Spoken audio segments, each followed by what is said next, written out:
Good morning, everybody. We are here to discuss the strengths and challenges of LISC. But before we get into that, after a few days of mulling in St. Paul, what we have been doing and showcasing our work from the past, I wanted to start out with a question and ask each one of the panelists to look into their crystal ball and ask you, what is the one thing that LISC needs to be doing right now to be ready for the next decade? Kathy, why don't you start? I knew you'd pick on me.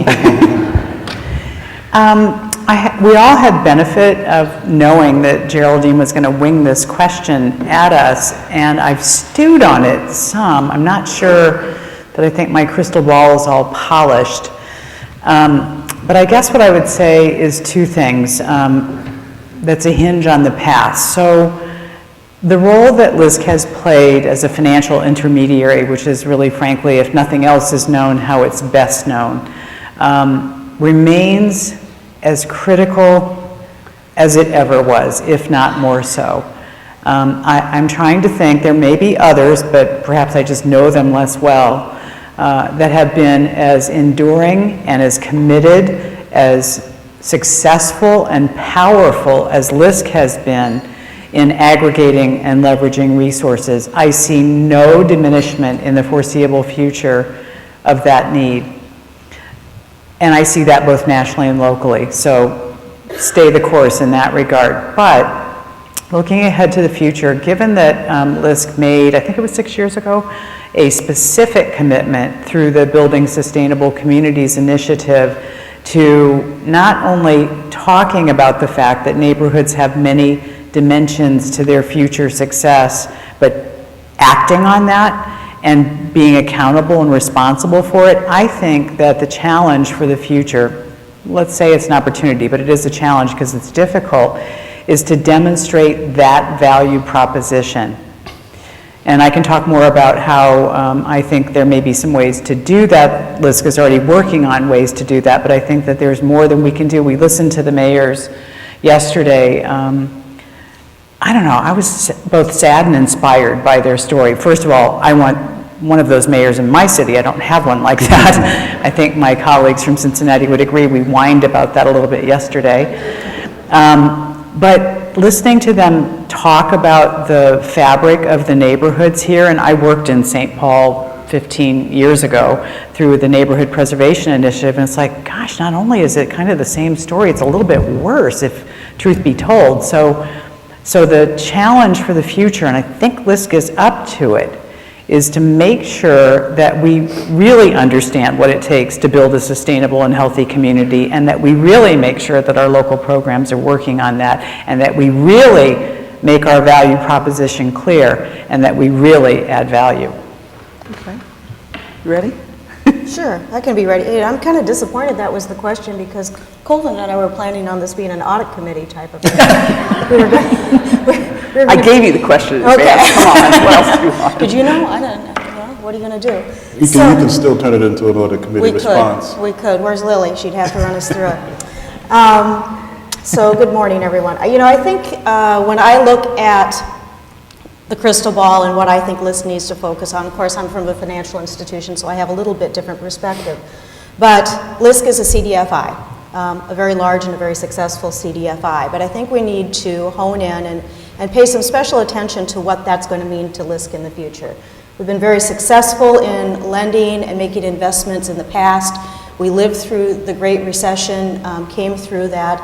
And now what we're seeing is there's some increased competition out there for loans that normally LISC would make in the communities with financial institutions or other organizations being in the market making those loans. And that's a good thing, right? I mean, the capital is there. When that's the whole idea of this. It's not a competition, it's a collaborative effort, and we need to get the capital out into the markets. But I think LISC can play a special role in the future as we look at this. I think that we need to, and I don't have the answers to this, but we need to hone in on what it is that we want to be as a lender. We have capital to put out into the markets. Where should that go? We're very mission driven. We should be taking a look at that mission and seeing where we can deploy capital, where there's gaps, where that capital isn't already going from other financial institutions and other organizations that are out there. And I think that we're probably going to see some pullback of government funding of some of the some of the programs that are out there, and we're going to have some opportunities to fill some gaps there too. So I think we need to be looking around the corner and seeing what it is that we're going to need to be focusing our investment efforts on as we move forward. Taking more risk? You had said that to me earlier, finding our sweet spot and taking more risk? I think finding our sweet spot, I think that inherently a CDFI is not a conservative financial institution. I think we've got to find what we're comfortable with, we've got to find what we're good at, and that may be more risky than what a financial institution is willing to take on, and I think that that would be our sweet spot. Okay. Colvin? Well, from my perspective, the community development field is under pressure to prove, which is sort of what Kathy was saying. So it resonated with me deeply yesterday when Mike said that in places, or some places where LISC has invested, crime was down, income was up, right? So for me, that's where we've got to be. We've got to be able to replicate that. We've got to be able to demonstrate how to do that. When I think about our organization and I think about community development generally, I think about place-based outcomes. So that means, creating outcomes at the community level. We do lots of great work with individuals and families. And for example, last year we had a pretty good year. We served, close to 7,000 people with direct services. But I can't demonstrate that that's changing the community. I can't demonstrate that that's changing the indicia of distress. So for a place like Bedford-Stuyvesant and probably Newark, and lots of other places, if you were to just look at the indicia of distress, things like unemployment and educational attainment, and you would see that those things in 1967 were well below the borough-wide and city, well, we have boroughs, but the citywide average, and it's the same thing now, even though there are lots of CDCs working in the space. So what we've been trying to do is work with other CDCs to say, okay, what our goals need to be is to demonstrate that we can drive, those indicia to the borough-wide or the citywide average so that folks are employed at the same rate in Bedford-Stuyvesant as the borough or the city. Educational attainment, meaning, say, for example, post-secondary education, achievement is at the same level. Because we're getting a lot of pressure, I feel, to put up or shut up, and I think there are models, and we can talk about this a little later with Kathy for sure, because I am a neophyte, acolyte, or whatever you want to call me, in the collective impact, the collective impact movement, and we're trying to structure and figure out the resources that will be needed to do that. But I think it requires a tremendous amount of sophistication in a number of different disciplines, and LISC can be pushing and leading in helping CDCs build that capacity. Mm-hmm. All of you are talking about honing in, sharpening. Kathy, you've written and spoken eloquently about collective impact, a term of art here, and about backbone organizations like LISC. How do we sharpen our impact, not just in transactions, but in transforming neighborhoods at a time in which funders are asking us to do more and do it faster and show our value? Right. How do we sharpen and hone our impact?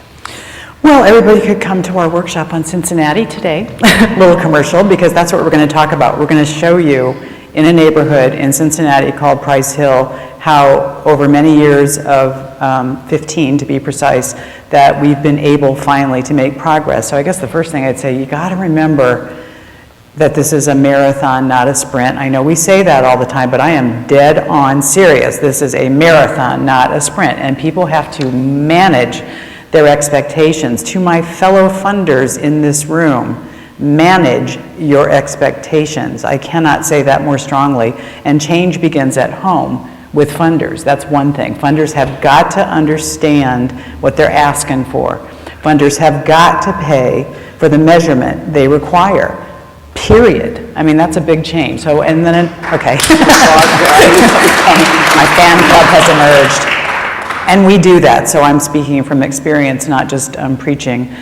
I don't believe in do as I say, not as I do. But I just want to give an example now that you've mentioned your desire to move the needle. I'm sure you have, but it's hard to tell, would be your point. So let me just give one example that in my community, even 10 years ago, we had no way to measure at all, never mind consistently, what the big numbers looked like. You know, what's the needle for our community? And we had no way to articulate, well, what do we think our community's shooting for? So anywhere will do if you don't know. So the combination of first deciding what you think you want to achieve, then looking at the data, and then changing what you might want to achieve, because you have to be informed by those facts.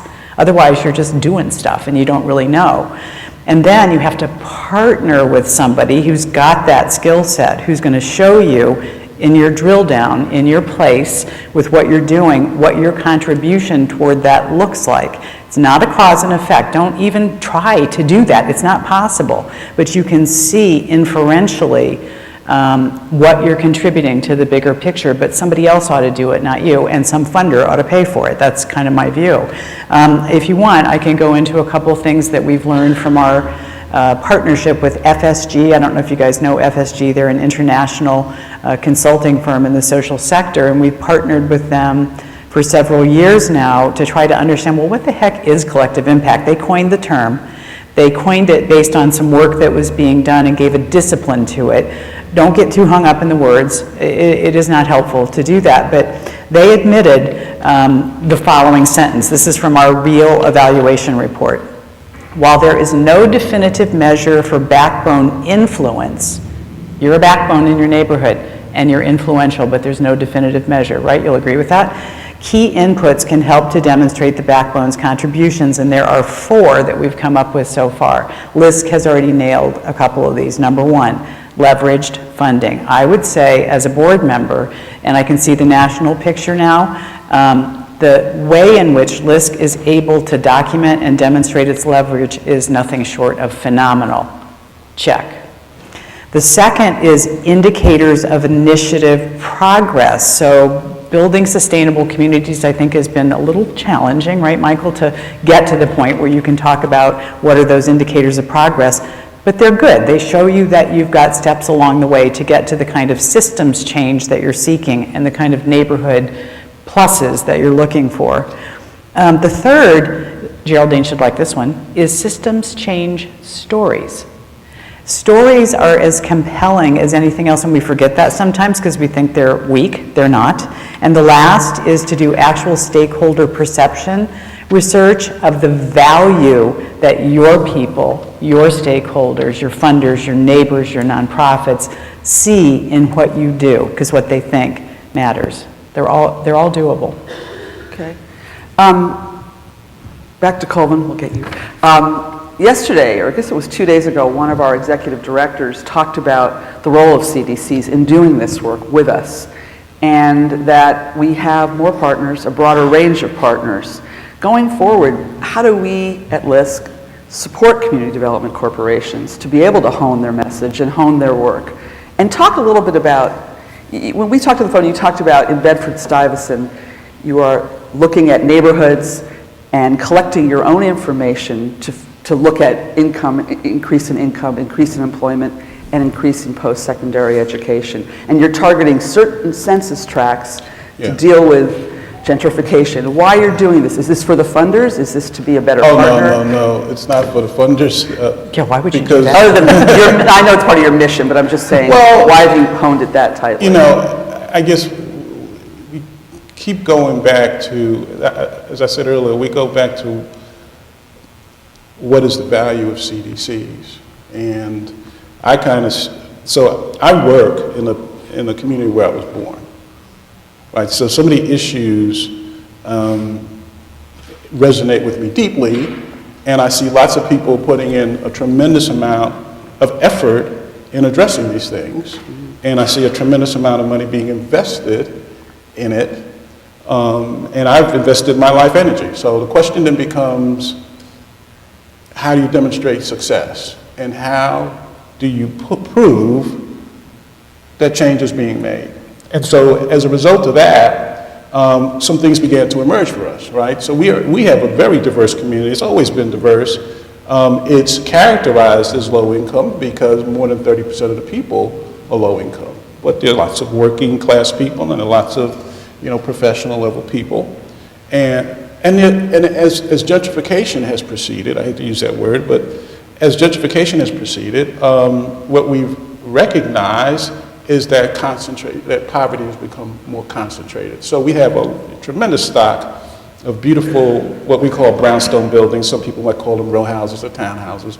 But the reality, so that's the kind of building. Beautiful properties, and they're 15 minutes away from Lower Manhattan by subway.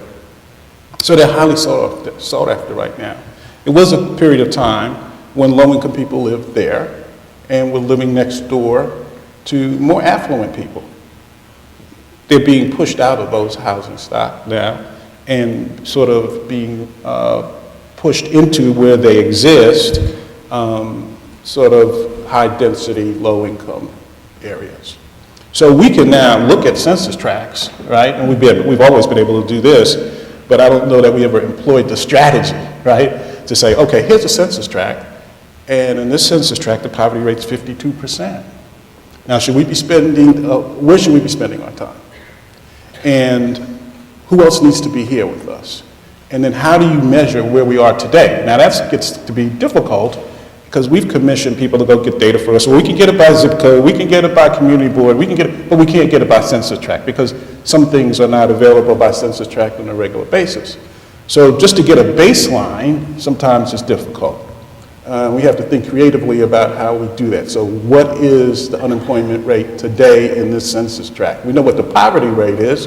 What is the educational level? How many kids are, all that kind of stuff. We want to know because we want to be able to tell whether our investment in that census tract is making a difference. Are you collecting your own data? Are you working with other social Well, service agencies in Brooklyn? we're working with a group called Think Brooklyn, big ups to Think Brooklyn.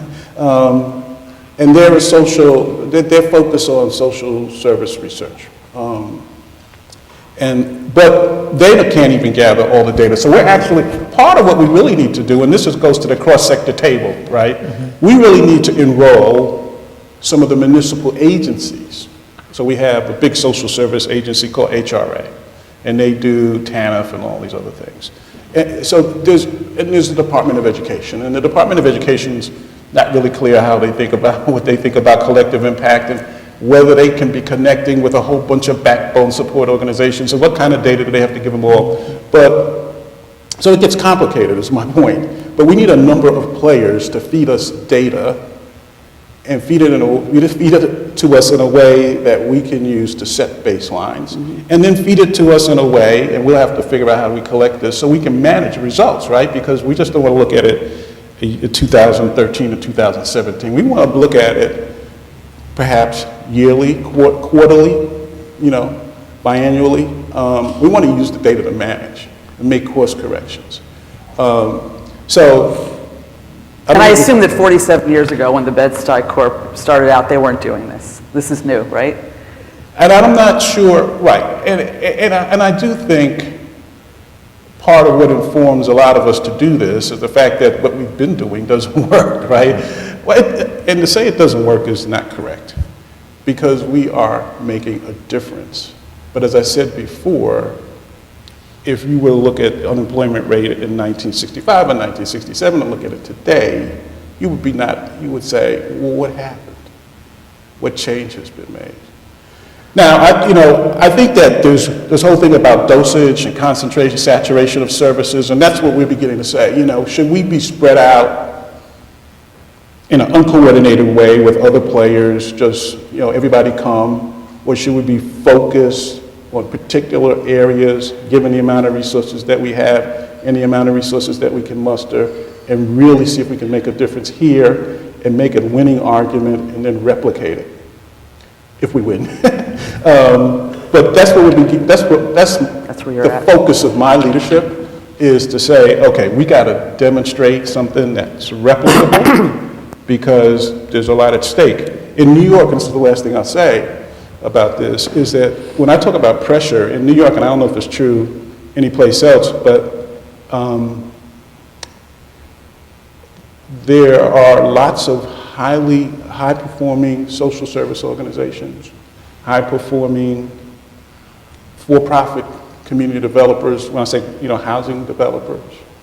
And they do all the same stuff that CDCs do, but probably a little bit better because they have somewhat more resources and maybe somewhat more focus on a particular area. So they do workforce development. They may be a workforce development provider. That's all they do, right?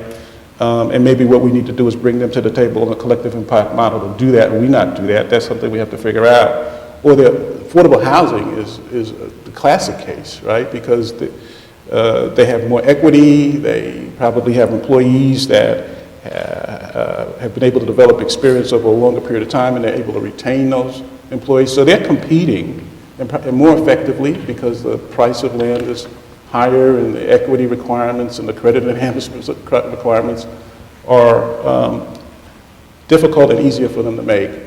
So CDCs have got to find a way to distinguish themselves. And it may be through this model, and I think it is, of being sort of the backbone quarterback and bringing all these resources together because nobody respects the boundaries anymore. You can't say, well, this is Bedford-Stuyvesant, this is my terrain. Nobody cares, right? Our last administration said, it doesn't matter to me where the provider is located. I just want people to get the best service possible. And so you could be located in the Bronx and servicing people in Brooklyn.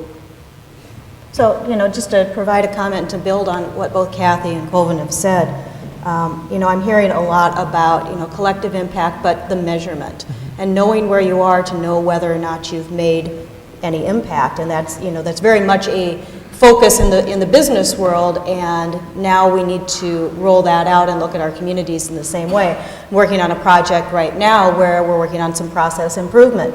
We don't have the benchmark. How are we going to know if we improve if we don't know where we are right now? And I think that that's just critical to the success of the programs that are out there. And the other thing that I'm hearing is replicate. A couple of the conversations that I've had, Teresa from Phoenix was talking about their transit-oriented corridor and looking at it with the Twin Cities corridor and saying, wow, there's a lot of parallels there. I can learn a lot from this.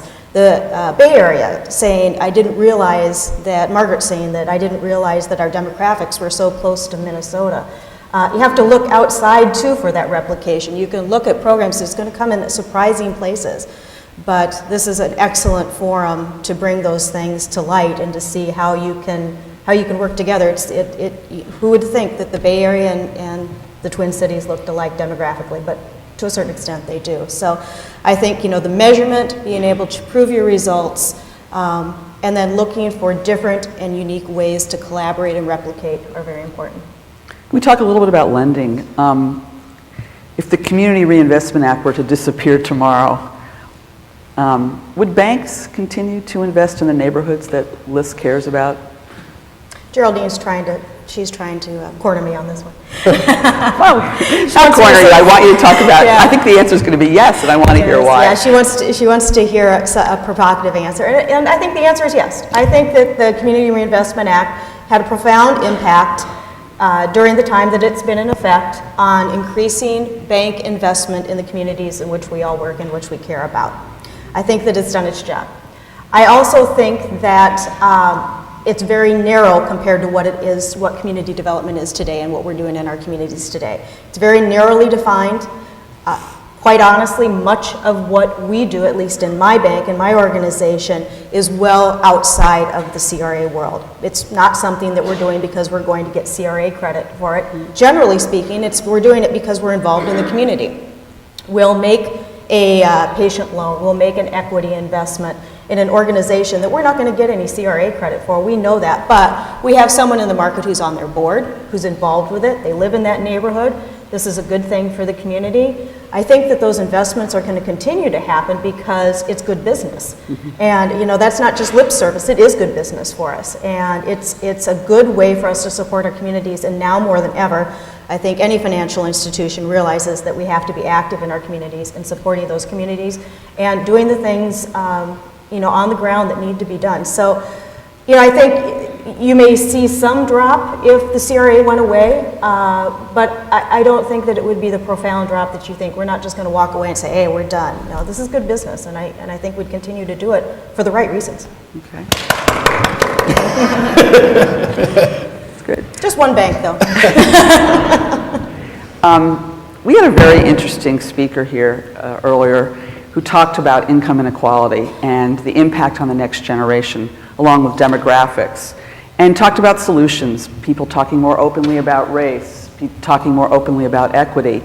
But I wonder if you guys see the work that people in this room do, whether the work that the people in this room does as an answer to that really big societal problem. Is community development, should we be thinking about that? Should we be talking about it as an initiative, or thinking about how are we pushing up against this big problem in the country?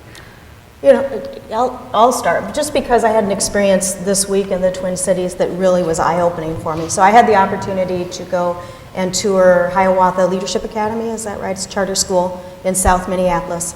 A lower income community, highly Hispanic, English as a second language, performing extremely well. And it was so eye-opening that the reason that they started this academy was that they felt that they needed to start with the kids to make change. They start with them in kindergarten, taking them to colleges so they can see what a college is like. They're holding their hands and having them excel and go longer days, and these kids really do excel, and they're going to be college bound. That's going to make a huge impact on the community as a whole. You know, we know that the education is going to mean that there's going to be less of them getting involved in gangs and crime, and they're going to go to college and they're going to have higher incomes.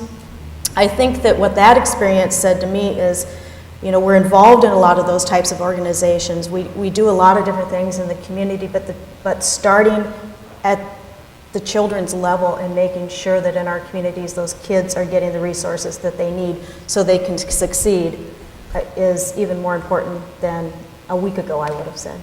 Well, that was one of his points, which was investing in education at, you know, to a high degree. Anyone else have any thoughts about this, Coleman? Well, I mean, this, No, you go ahead first. well, you know, we have the luxury at Bed-Stuy Restoration of having symbols of the civil rights movement as part of our history. Our founders came out of the civil rights movement, and Bobby Kennedy brought his Assistant Attorney General for Civil Rights to be one of our first presidents. We used to have two corporations. One's called Bedford-Stuyvesant Restoration Corporation, and the other one was Bedford-Stuyvesant Development and something, and it was called DNS. And John Doerr was the president of DNS Corporation, and John Doerr had been Assistant Attorney General for Civil Rights. He brought some of his staffers to work or be on boards at Restoration. Then some of the local leadership had come out of the civil rights movement. So we got pictures and all things all over all the time. So we know that the foundation of our work came out of a quest for economic justice. And so we constantly perceive it as such. And I do think that the work that's being done now, although not framed that way in a very explicit manner, can have outcomes that push towards that. One of the things that motivated me, and I'll stop because one of the things that got me into the work was a book called Black Wealth, White Wealth by Mel Oliver. We used to be at the Ford Foundation. And it talked about the differences in income for comparably situated African Americans and whites and Hispanics and whites. And this picture's more complicated today, but what it demonstrated was that the minorities tended to have much less net worth, even though comparably educated and comparable incomes. And there were systemic reasons for that. There were cultural reasons for that. There were a whole range of things. But it was a driving force for me because I do think that that's the key. To drive systemic change, cultural change, and I can talk more about cultural change because when I talk about cultural change, I'm not talking about ethnic culture, I'm talking about the culture of place. And lots of places have different cultures. They either assist people in moving up or stymie their development. And so what we're trying to do with a range of different programs, whether they're programs around place or around people, is to try to drive folks forward towards economic, I don't want to say equality, but certainly access. Okay. So I always feel like really old when I have to answer a question like this. I've been working in the social sector for 40 years. And it's like, I just want to say hello. Who thinks that income and race is like a new subject? Mm-hmm. So even hearkening back to when LISC was founded, do you not think that LISC was founded about income and race? I mean, this is just like kind of unequivocally true. That's a thread that has pulled through national and local LISC sites forever. So I think part of the problem could be the way that we talk about it, and that we are afraid because we have not changed income and changed race to talk about it. So instead, through our storytelling, if we can show a portrait of the big challenge and show our contribution toward it, we are in that game. Mm-hmm. And we don't have to be defensive about knowing that we have made a bigger impact than, say, other people. I want to give one little example of just how crazy this makes me about how old issues just never go away, but new people come to understand them in new ways, as if they never existed before they knew about it. Seriously, and it's really hard to do problem solving when that's the case, especially if you have new people who won't be learners. So we have a women's fund at my foundation, and one of the things that they did a piece of research resulted in a report called the cliff effect. In simple terms, this is what happens to women who are working, primarily single moms, when they get a raise. And they reach that critical juncture where they lose public benefits, but don't make enough to cover the gap. It's documented, you can see it. But we've been knowing this for a really long time. And when they published it, I went to our director and I said, okay, Vanessa, you're making me want to cry, because I've known this since I was 20 years old and worked in a welfare department. Why are we having to talk about it in this way? But we are. So, I guess another view of that would be, well, thank God somebody's like trying to bring it out into our attention again. LISC can do that. LISC has done that. LISC should still do that and show its slice of that pie in the solution category. So you're saying these people wake up every morning and they are part of the solution. Exactly. They may not get up and say, I'm going to work on income and race today, but that's what they're doing. Right. And I think that the folks in this room and the folks in the community development field are bringing a tremendous amount of capacity to the discussion and a tremendous amount of creativity. Because, we've developed housing, we've managed housing, we've helped businesses be created. I mean, we've attracted, there's a range of things that we've done that are very, very tangible that other organizations can't necessarily prove, right? So people who are in the conversation about what should be done don't necessarily have the capacity to deliver the results that CDCs and LISC have. Okay. I know you're all chomping at the bit to ask questions, so let's put it out there now. Hans? One of the most measurable outcomes that's out there today is the growing disparity between the have and the have-nots as well. You guys are talking about measurable goals. I think it's devastating what is currently happening in regards to where wealth is being pushed towards and the disparity that's happening on the low-income side. To me, that is our greatest challenge, and I'd just like to hear your comments on that particular disparity that's growing in today's country. There's one word, education. So education is the great equalizer. If you don't get an education, if you don't show up in kindergarten ready to learn, and if you don't learn how to read in the 3rd grade, you're done. 2 indicators, the most powerful in the universe. Brain development happens 0 to 3. If you don't show up in kindergarten ready to learn, you probably won't learn how to read by the time you're in the 3rd grade. And guess what happens then? You shift from learning to read to reading to learn. And if you haven't learned to read, you will stop learning. You will never get a job that pays you enough to live on, and you will never get out of poverty. We need to shift it down a notch. I'm passionate about this subject, in case you can't tell. Other questions? Nope. You know, what's interesting about, for example, we debate, and I don't know, we've been talking to a board about systemic things. So in New York, there's a tremendous number of people who fall in the working poor category. And they could have 2 jobs and make $38,000, right? You could work 2 shifts as a security guard and not break $40,000. And $38,000 is not enough to live in New York City. You're poor, right? And then a debate comes up around whether the what is it called, the minimum wage should be raised. And community development, we don't normally participate in that kind of thing. But at the same time, in those debates, we don't necessarily go down to City Hall and testify and say, I think the minimum wage should be raised. But it's going to have an impact, right, on whether or not, and a lot of it has to do because we have a lot of interest in our field, and they're not always in alignment around these kinds of issues. So, but, we're coaching people, we're getting them in jobs, and a lot of the jobs that we're getting them in are service jobs. Right. Security, retail, food, where the wages are very low. And so people continue to struggle. So I'm just raising the question. We're thinking about as an organization, should we be more active? We talk about equity, right?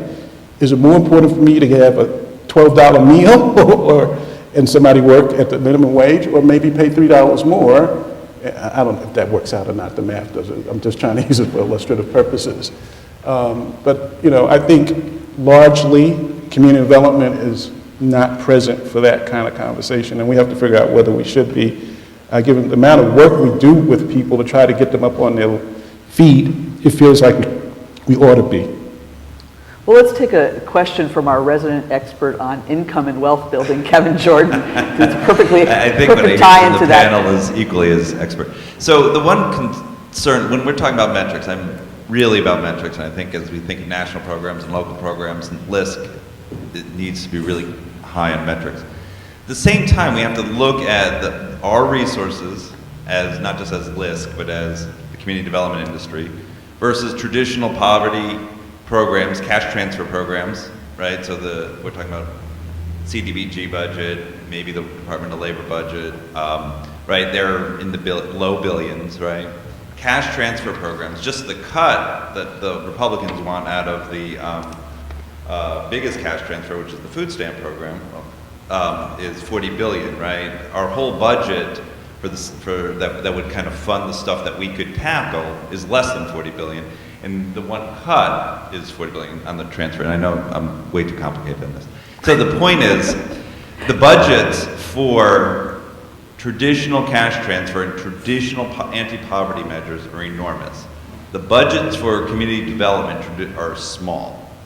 And then, you take, so as we think about metrics, I think we have to be very careful about promising what the community development industry cannot deliver on related to poverty. I think we have to, it's easy to say we gotta really go for these giant metrics, and I get it, but the community development industry probably can't deliver on all of that if you're really looking at scale and where the money really is versus not. So I would just like a kind of comments from the panel, you guys talking about that. How do we think about kind of measurement of what we can really achieve versus the real need? So that's going back to what Kathy was talking Yeah. about, framing our impact realistically. I mean, just another word on that. There's a now emeritus university president in Cincinnati who used to say to us all the time, don't let perfect be the enemy of good, because data can paralyze you. I mean, it can. It's like, oh no, I can't get the census tract data, so I can't work on this because I can't understand it. Yeah, you can.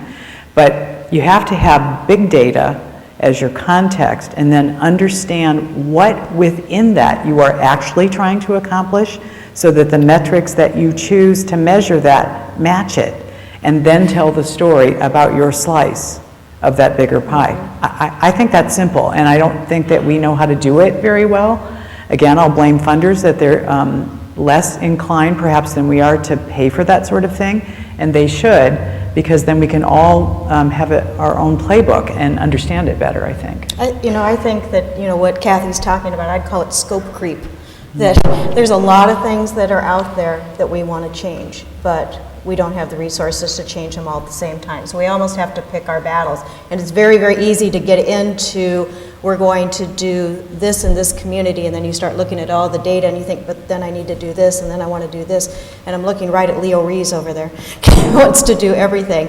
And that's a great thing, but we really do have to make sure that our scope doesn't creep, that we're honed in on what it is that we're trying to get done. Do that very, very well, and then move on to the next issue, because we can't do it all at the same time. We want to make sure that we're prioritizing, and we aren't just doing a cursory look at everything and not doing anything well. So this goes back to what you were saying about lending in our neighborhoods and lending where we know we can have impact and where it fits in with our mission. Where it's needed, yeah. We've got to find the spots where LISC is needed most and concentrate on those spots. We can't do everything, but we can be really, really good if we find our role.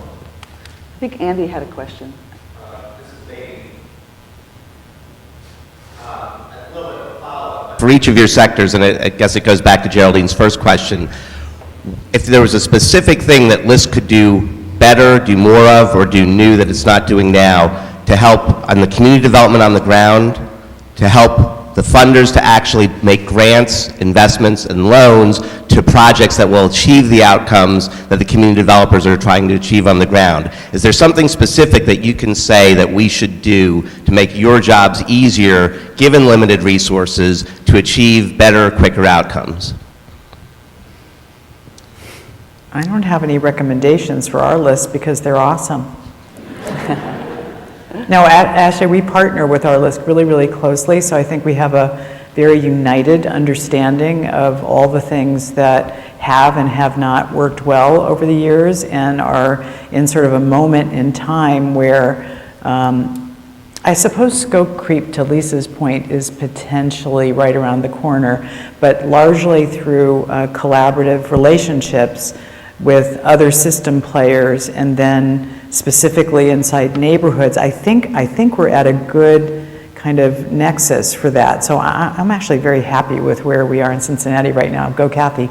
I think I'm going to go at it from it. Where's Michael? He's hiding over there. He's reading his email.